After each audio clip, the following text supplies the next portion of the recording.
When I was 9, my dad left me behind to go on vacation with his new wife and her spoiled daughter. Years later, they come crawling back, asking for help. And guess what? He wants me to save his precious stepdaughter, the same one they picked over me. But I've got a surprise they never saw coming. Let me take you back to when everything started falling apart. It all began after my mom passed. I was just 9, and suddenly, nothing in my world made sense anymore. My mom wasn't just a parent, she was the person who made life feel steady and safe. But when she was gone, that sense of security vanished too. Everything shifted. I remember thinking my dad, his name's Tom, would step up and keep things together. He was in his mid-30s back then. I figured, hey, he's my dad, he's got this. Yeah, spoiler alert, he absolutely did not. For a little while, it was okay. Just the two of us trying to figure out how to move forward without her. He'd take me to school, we'd eat dinner together. It wasn't perfect, but it worked, until he met Linda about a year later. She was younger than him by about a dozen years, so she was around 35. The first night she came over for dinner, she acted polite enough, I guess. But looking back now, the red flags were waving from the start. As soon as they got serious, she moved in like she owned the place. And with her came her daughter, Chloe. She was 17 and already acting like royalty. The moment they walked through the front door, everything changed. Suddenly, it felt like I was the outsider in my own house. Linda didn't even pretend to make me feel welcome. It was like she'd been running the place all along. And Dad?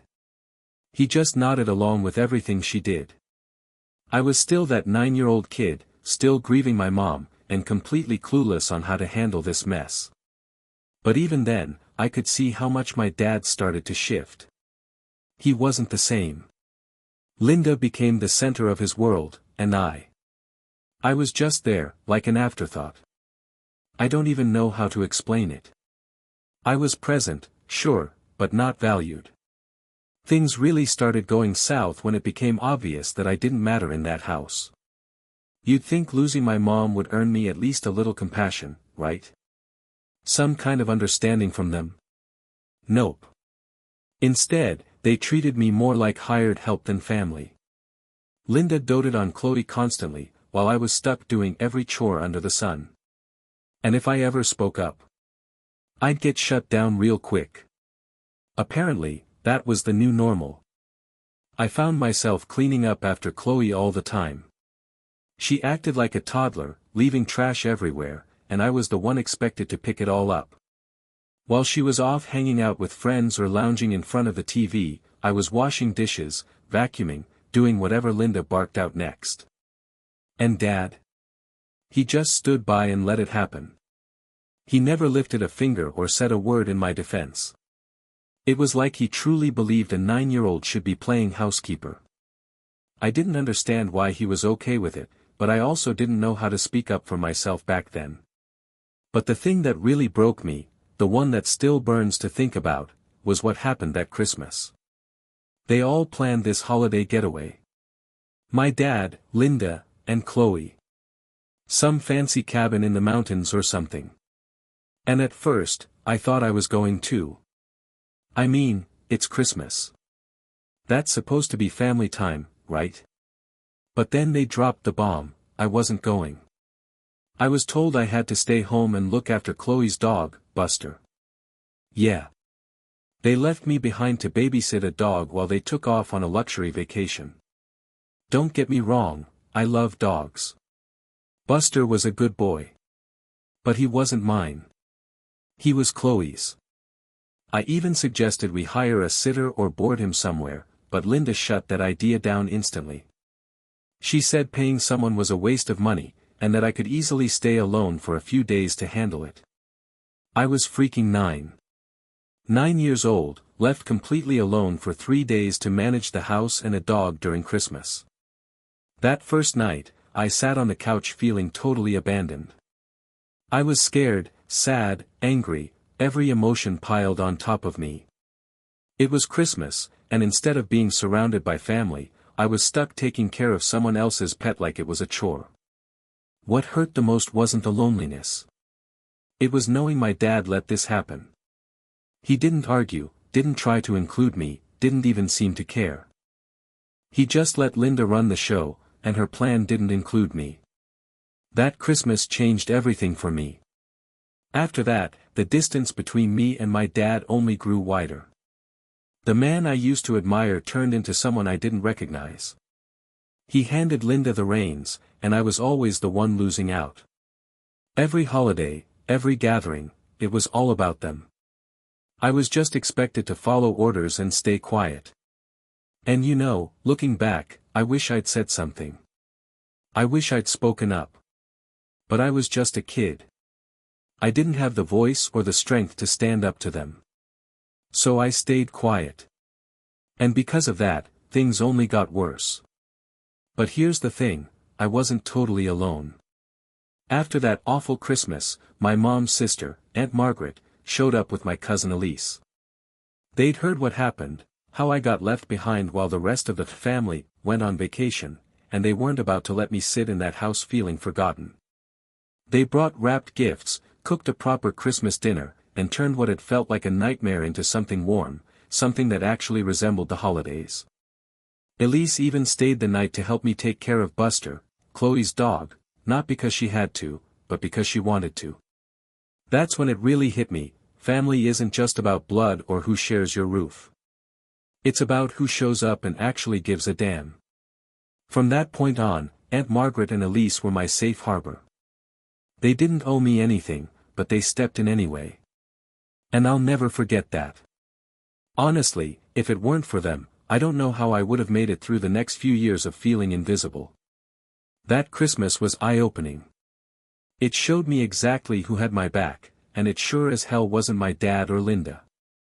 Now, let me walk you through how everything unfolded after that whole mess. Like I said, once that holiday passed, I started emotionally checking out. I couldn't help it. My dad had made his choice clear, and it wasn't me. And as you probably guessed, things with Linda didn't get better. In fact, they got a whole lot worse. The longer she stayed, the more control she took. She acted like she was running a hotel, and I was the live-in janitor.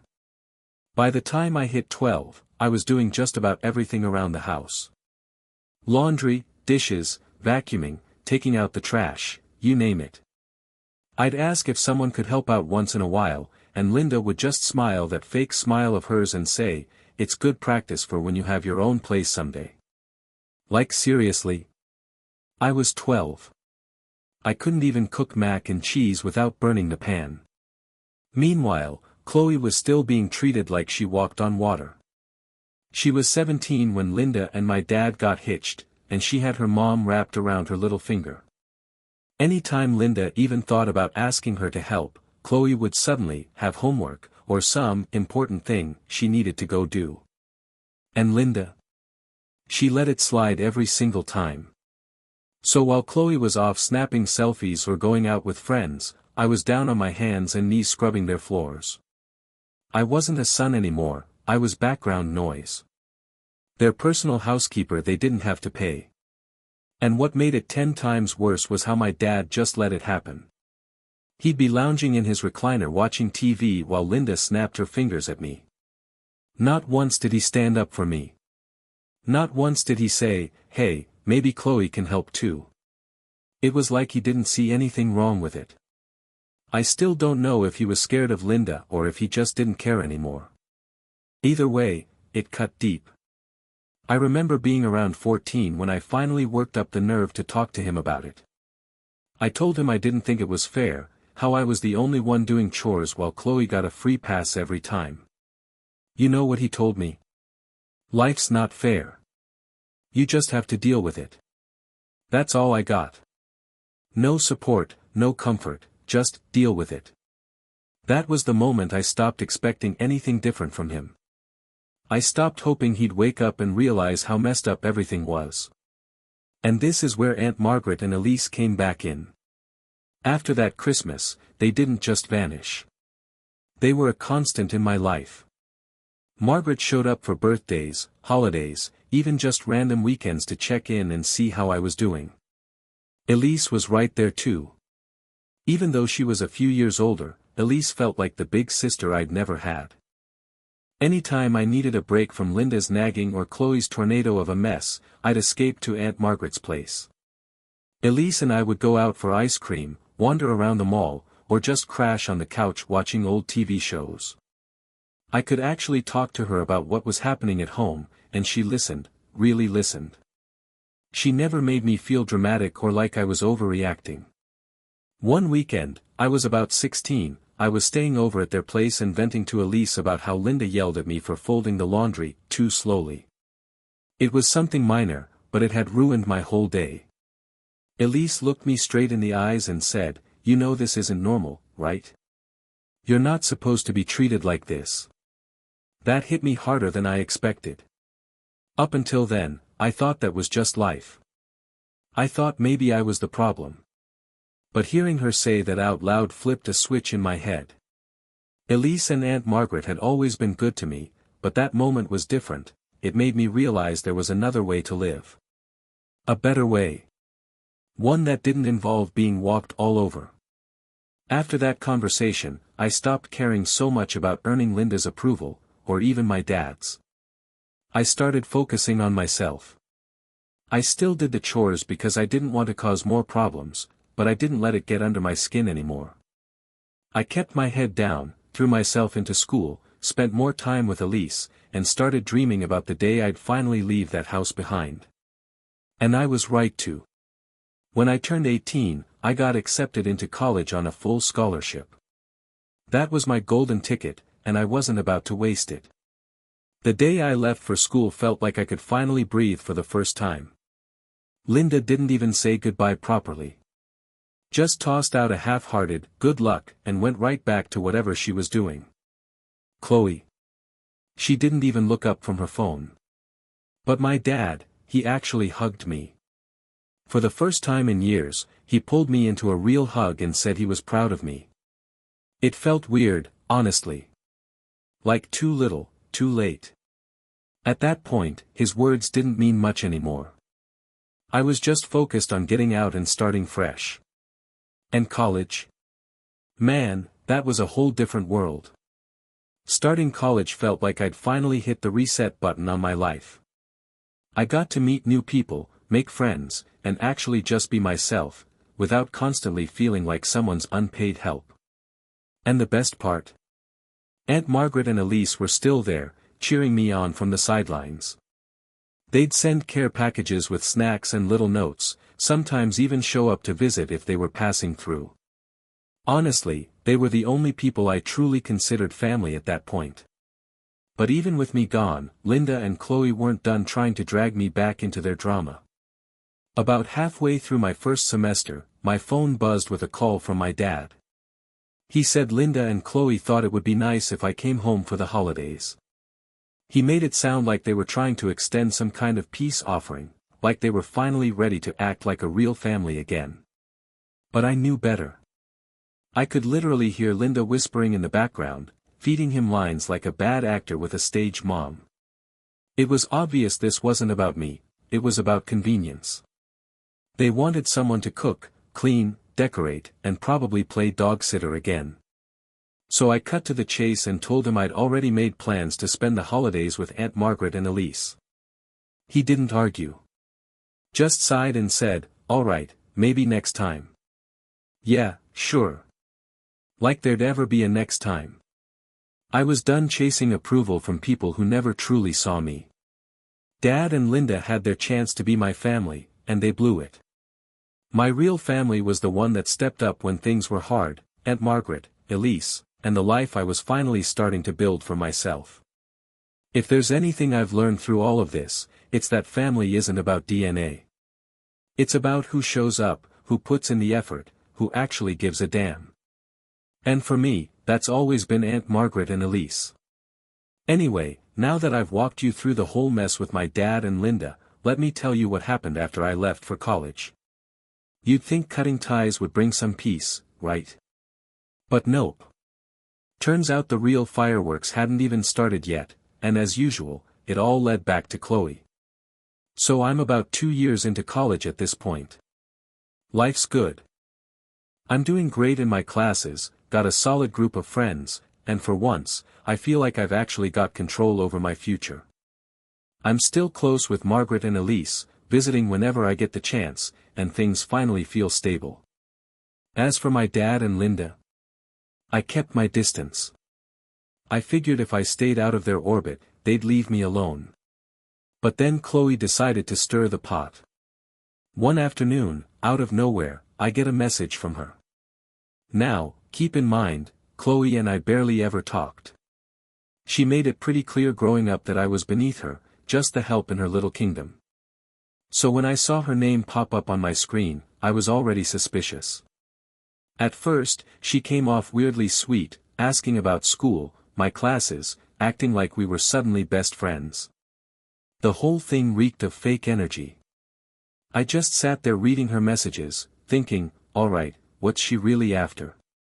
And sure enough, it didn't take long for the truth to come out.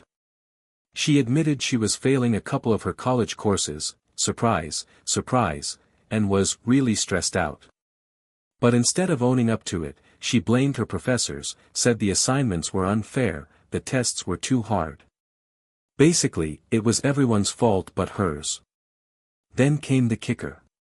She asked if I could help her out, by writing some of her essays. Yeah. The same girl who treated me like dirt for years now wanted me to do her homework. I couldn't believe the nerve. After everything, she just expected me to jump in and save her because she was finally facing consequences. I stared at that message for a while, thinking about how I should respond. Part of me wanted to snap, really let her have it. But then I thought, nah. She's not worth that kind of energy. So I kept it short and clean. I wrote back, sorry, Chloe. I've got my own work to focus on. Good luck with your classes. That's all I said. I didn't owe her anything more. I sure as hell wasn't about to get sucked into her mess again. Of course, she didn't take that well. She came back trying to guilt-trip me, pulling the "but we're family" card.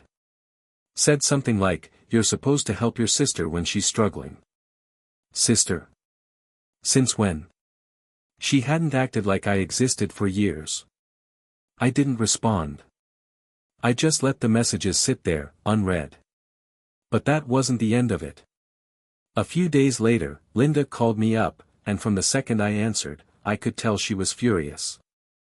She launched into this whole lecture about how I was being selfish for not helping Chloe, how I was missing a chance to reconnect and build a better relationship with my stepsister. I just sat there in disbelief. After all those years of being treated like I didn't matter, they still expected me to bend over backward for them. I told Linda straight up, I wasn't going to do Chloe's homework. If Chloe was struggling, maybe it was time she took some responsibility for herself. That didn't go over well. Linda started yelling about how I owed the family, how I should be grateful for everything they'd supposedly done for me. And I just laughed, actually laughed. Grateful? For what? For being treated like the help? For being ditched every holiday? Nah. I wasn't buying it. I told her that chapter of my life was closed. I said I wasn't changing my mind, and before she could spiral any further, I hung up the phone. And you know what? I felt great. For the first time in forever, I'd actually drawn a line, and I meant it. I wasn't going to be their doormat anymore. But, of course, they weren't done yet. A few days after shutting down Linda, I get a call from my dad.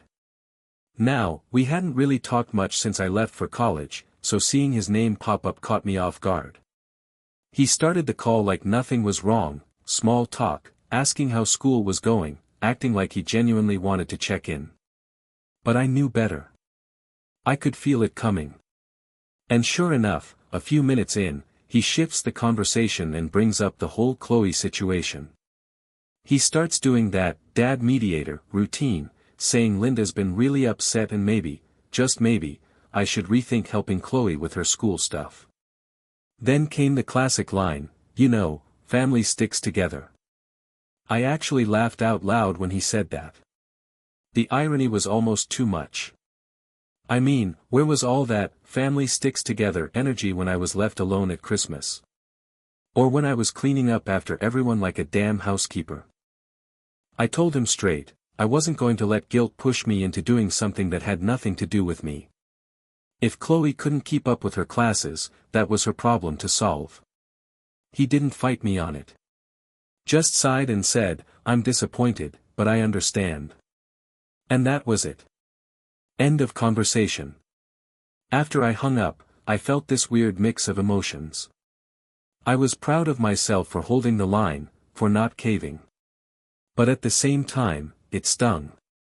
That was my dad. Deep down, I still wanted something real between us, but every time we talked, it just felt like there was this massive wall between us. Cold. Heavy. Unmovable. Still, after that, things got quiet. No calls from Linda. No texts from Chloe. And to be honest, it was a relief. I turned my attention back to school, spent time with my friends, and kept moving forward. I wasn't about to let their mess slow me down again. Then, a few weeks later, Aunt Margaret gave me a ring. She'd heard about the drama, probably from one of her check-in calls with my dad, and just wanted to make sure I was doing all right. We ended up talking for hours. I vented. She listened. And at one point, she said something that stuck with me, you don't owe them anything. You've got your own life to live. Don't let their guilt trips make you forget that. She was right. And hearing it from her, someone who'd actually been there for me, made it sink in even deeper. I wasn't about to let Linda, or Chloe, or even my dad, make me feel bad for finally putting myself first. I'd spent too many years being pushed around, ignored, and expected to play the background. Now that I was finally starting to build something of my own, I wasn't giving that up. So yeah, that's how Chloe tried to rope me back into the chaos, and for the first time, I said no. And man, it felt damn good. But of course, that wasn't the end of it. I was doing my thing, keeping my head down, focusing on school, and enjoying the quiet. It actually felt like they'd gotten the message to leave me alone. But peace doesn't last long when Linda's involved. One afternoon, out of the blue, I get an email from my dad. No big intro, no emotional paragraphs, just a short message saying he and Linda wanted to meet as soon as possible. And I knew right away, something was up. They hadn't reached out in months. If they suddenly wanted to talk face to face, it wasn't going to be good. Still, against my better judgment, I agreed to meet them. I guess some small, stubborn part of me still hoped there might be a chance they'd changed. Spoiler alert, they hadn't. We met at this little coffee shop back in my hometown. I picked it on purpose, neutral ground, easy exit if things went sideways. I walked in and saw them already sitting there, like they were just catching up on old times. My dad looked tired. Older than I remembered. Linda. Same as always. Cold. Like she had something better to do. We made some awkward small talk for a few minutes, and then, just like I expected, Linda took over the conversation. She always did. We've been thinking a lot about the future, she said in that overly sweet tone she used whenever she wanted something. And we feel it's time you started thinking about your responsibilities. I blinked. Responsibilities? What do you mean? Then she dropped it. She said she and Dad were getting older, and Chloe, well, Chloe needed help getting her life together. That's when it clicked. They weren't talking about my future. They were talking about Chloe's. And somehow, in their heads, I was supposed to play a part in making sure she was taken care of. I sat there stunned. Chloe. The same girl who spent years treating me like I didn't exist. The one who only ever reached out when she needed something. You want me to help Chloe? I asked, doing my best to stay calm, though I could already feel my jaw tightening. That's when my dad finally jumped in. His voice sounded tired, worn down. She's been struggling. We just thought, as her sister, maybe you'd want to give her a little boost. You're doing well, and we figured. A boost? I interrupted. You mean money? He didn't answer right away, which said enough. I leaned back in my chair, trying to process how insane this whole thing was. They wanted me to use what I'd worked so hard for, the life I'd finally built, to bail out the same person who never once gave a damn about me. I turned my attention to Linda. I knew she was the one pulling the strings. Let me get this straight, I said. You think I should take my hard-earned money and hand it over to Chloe, because she can't figure out her own life? She didn't even flinch. It's what family does. We support one another. And since you're doing well, it's only fair you help your sister. That was it. That was the moment something in me snapped.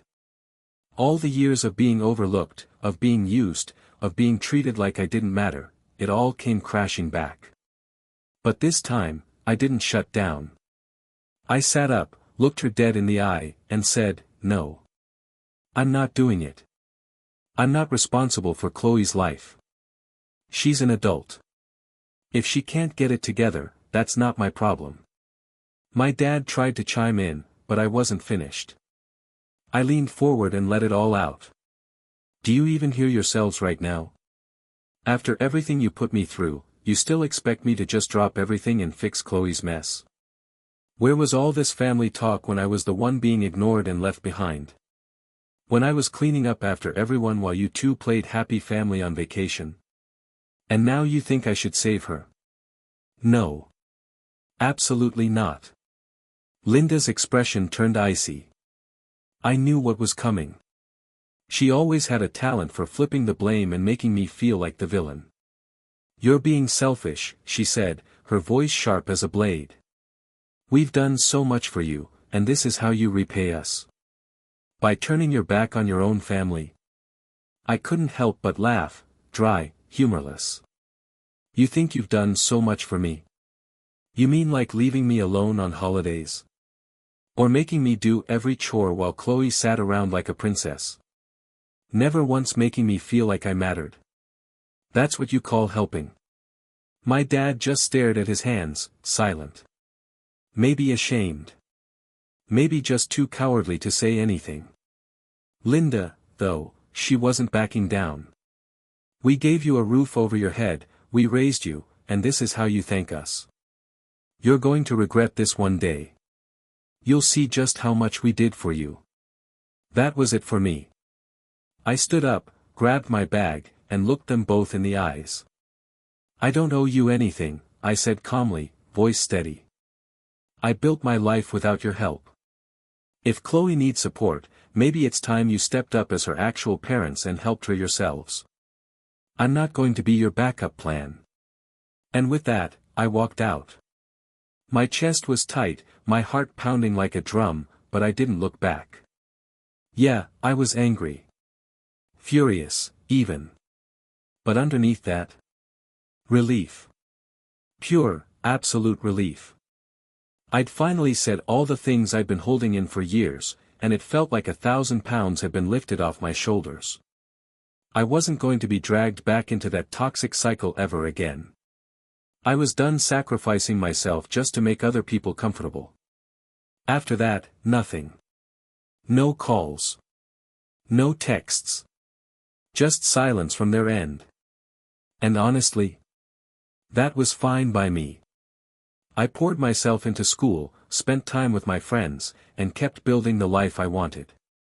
Aunt Margaret and Elise were still right there by my side, reminding me what real family actually looked like, people who showed up, people who loved without conditions, people who treated me like I mattered. If there's one thing I've learned through all this, it's that blood doesn't make someone family. Actions do. And when I look at my childhood, Linda and my dad never once acted like family. So yeah, I walked away. And no, I don't regret it. But just when I thought that chapter was closed for good, life threw one more curveball. After the showdown at that coffee shop, I figured I'd finally get some peace. I'd shut down their ridiculous scheme to make me financially responsible for Chloe, and I walked out thinking that was the last I'd ever hear from them. But of course, it wasn't. A few months later, I was in my final year of college, juggling exams and prepping for graduation. I had a decent job lined up, life was on track, and I was finally starting to feel free. Aunt Margaret and Elise were still my anchor, always checking in, always cheering me on. I'd blocked Linda. Cut Chloe off. And honestly, the distance from their nonsense was the best decision I'd ever made. Then, right on cue, my dad popped back up. I was in the middle of finals week, buried in notes, when I got a text from him. I hadn't heard from him since that last coffee shop disaster. So when his name popped up, my gut dropped. The message was short. No explanation, no context. Just, "Hey, can we talk?" At first, I wanted to ignore it. I really did. But there was still this small, stubborn part of me that hoped maybe, just maybe, he was reaching out to finally own up to something. Maybe he wanted to apologize. So, against my better judgment, I agreed to meet. Same coffee shop as before. I walked in half expecting Linda to be sitting there too, arms crossed, ready to play the victim. But she wasn't. It was just my dad. Sitting alone. And man, he looked rough, older, tired, like he'd been carrying something heavy for a long time. We made the usual awkward small talk, the kind that doesn't really mean anything. But I could tell he was stalling. He kept fiddling with his coffee cup, clearing his throat. Then finally, he just said it. "Chloe's in trouble." His voice was quiet. Heavy. And just like that, I felt my stomach sink. Of course she was. What kind of trouble? I asked, already preparing myself for whatever mess she'd gotten into this time. She dropped out, he admitted. She couldn't keep up with her classes. And, she's been making some really bad choices. Now, when he said, bad choices, I already knew what he meant. Chloe had always been the kind of person who made reckless decisions and then expected someone else to clean up the mess. And deep down, I already knew what my dad was about to ask. I could feel it coming before he even said the words. They were hoping I'd be that someone this time. "She's staying with us now," Dad went on. "But Linda and we can't keep covering for her. She's racked up a lot of debt, and honestly, we don't know how much longer we can keep helping her." I just stared at him, waiting for the punchline. I wasn't about to let him off easy. "Okay," I said slowly, my voice flat. "And what exactly does that have to do with me?" He looked up at me then, and for the first time in what felt like forever, I saw something real in his eyes. Not pride. Not annoyance. Just desperation. "We were hoping you might be able to help her out," he said, almost like he hated the words as they left his mouth. "You've got that new job lined up, and you're in a better position now. It would really mean a lot." There it was. The moment I'd been dreading ever since I saw his name on my phone. They wanted me to bail out Chloe. Again. I took a slow, deep breath, trying to keep my voice level. "Dad, I don't know how many times I've said this, but I'm not responsible for Chloe. She made her choices. And if she's drowning now, that's not on me." I leaned forward, looked him dead in the eye. "I've worked my ass off to get where I am. I'm not throwing that away to dig her out of another hole." He didn't say anything right away, just sat there staring into his coffee like he was hoping the answer would be written in the foam. Finally, he sighed. "I get it, I really do. But, she's your sister." And that was the breaking point. "She's not my sister," I said, louder than I meant to. "She never was. From the second Linda walked into our lives, you both made it very clear that Chloe was the one who mattered." I could feel the heat rising in my chest, but I didn't stop. I was the one stuck cleaning up after her. I was the one left behind every holiday, every trip, while you catered to her every need. You chose her. Over and over. And now you think I should swoop in and save her? Absolutely not. He looked stunned, like it hadn't even occurred to him that I'd call him out to his face. But I wasn't done. You and Linda made your choices. You chose Chloe, and I learned to live with that. But now? Now you have to live with it too. I'm not your fallback plan, and I'm not your solution. The silence between us was thick, heavy. He looked hurt. And for the first time, I didn't feel bad about it. Because for once, I wasn't swallowing my words. I was saying everything I'd kept buried for years, and it felt good. Really good. Eventually, he gave a small nod and said quietly, "I'm sorry. I didn't realize how much we hurt you." I didn't respond. Because honestly, what was there to say? That apology didn't fix anything. And at this point, I didn't want to fix it. I just wanted to move on. We finished our coffees in silence. No more words. No more fake small talk. Just two people sitting at a table, miles apart. When we got up to leave, I had this weird feeling in my chest, not angry, not even really sad. Just, done. I had the sense that this was probably the last real conversation I'd ever have with him. It wasn't a clean cut, but it was still a break. I'd finally stepped out of the guilt, the manipulation, the constant pressure to carry a family that never carried me. I graduated not long after that, started my new job, and just kept going. And I've never looked back. Aunt Margaret and Elise are still right there beside me. They're all the family I'll ever need. As for Chloe, I have no idea what happened to her, and truthfully, I don't care. She made her bed, and now she's got to lie in it. And my dad? I haven't heard a word from him since that day at the coffee shop. Maybe he finally realized I'm not the safety net they always expected me to be. Maybe he's ashamed. Either way, I'm at peace with it.